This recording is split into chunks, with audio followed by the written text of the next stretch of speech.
Hi guys, Dr. Chris Sovey, and today we're going to discuss some things that you can do to make stairs more comfortable for your knee so you can have less pain and have less noises like popping, clicking, locking in your knee. So the first thing I want to say is I want to reassure you that a lot of people with chronic knee pain can get better without surgery, drugs like pain pills or injections. Sometimes those things are necessary, but in a lot of cases we see that correcting some of the imbalances in the musculature and the connective tissue like your fascia, you can improve your knee to the point where you might not need those things. Now we can't undo the wear and tear that's happened in your knee, but we can certainly make the supporting muscles work better with your brain so you're able to go downstairs with greater ease and less pain. So you're able to do the things that you love, like travel, that kind of thing. So let's hop right into it here. Now, if you're having an acute knee pain, like you injured it, this is a different story. This is for somebody that's been dealing with chronic knee pain for a long time, maybe greater than 3 or 4 months, maybe years. So there's some things that you want to consider first. And I want to really emphasize, you have to be at this point where you're ready to accept that just because something hurts at a particular spot doesn't mean that's the only problem.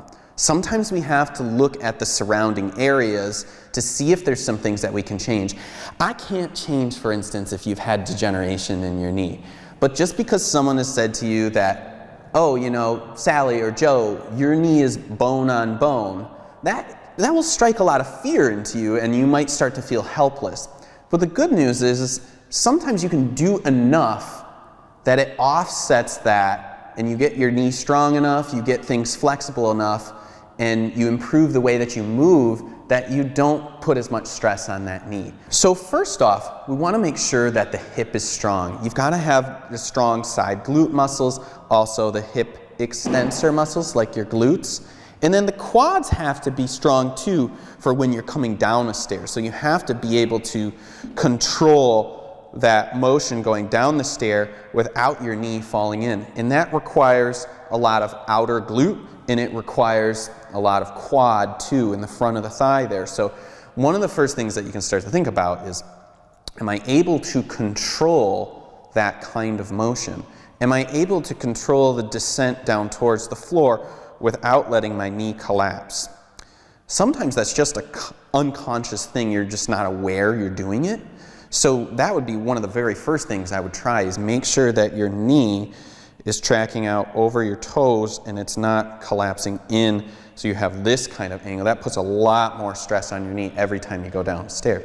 You could end up doing it too when you go up the stair, but more often than not you see it when people are going down the stairs. So that would be number one, is look at the tracking of your knee. Sometimes people are born with different bony structures, the shape of their knee, they're naturally bowed, they're naturally curved outwards, inwards. Those again aren't things that we can change, but sometimes you can change the control of the knee and the thigh and the foot so that you're able to help yourself get downstairs better with greater ease and less pain. So if you find that you're coming down a stair and you're still not able to control that even with your brain, there may be some other things that are making that difficult to happen, and one of the places we would want to look at is the ankle and foot. How well are you able to bend at your ankle? You know, if you're stuck like here, right, that's a problem, or even here. You need to have really great ankle flexibility to be able to go down a stair, otherwise those forces transfer up to your knee, which I'm sure you can see that just by that demonstration there.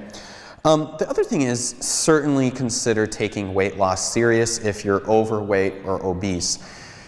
Even a 10% reduction in your weight can have significant impacts on not only the stress to your knee, but the overall inflammation in your body. So you can work with a nutritionist or a physician to start this process, or immediately you can just start eating more whole foods. You don't have to take the crap out. You just have to put more good things in, and eventually you'll crowd some of those things out. The other thing to consider is your foot is the first thing to hit the ground, right? So we need to make sure that the foot is well supported. You need to make sure that the muscles in your feet are strong, There's a lot of feet strengthening, arch strengthening exercises out there, the small little muscles around the arches. You need to make sure those are strong if you have flat feet. If you have some travel coming up, it might be worth looking into some orthotics because you just won't have enough time to strengthen those muscles. In the meantime, you can give it some passive support, but the long-term solution is definitely to strengthen the muscles in the feet. If this is your first time to the channel, be sure to like and subscribe so we can impact more lives. It really helps with the way that the YouTube algorithms are these days. Plus, you'll get access to a lot more free content that will help you take small steps towards better health and a more active lifestyle. Thanks so much for tuning in, guys. See you soon.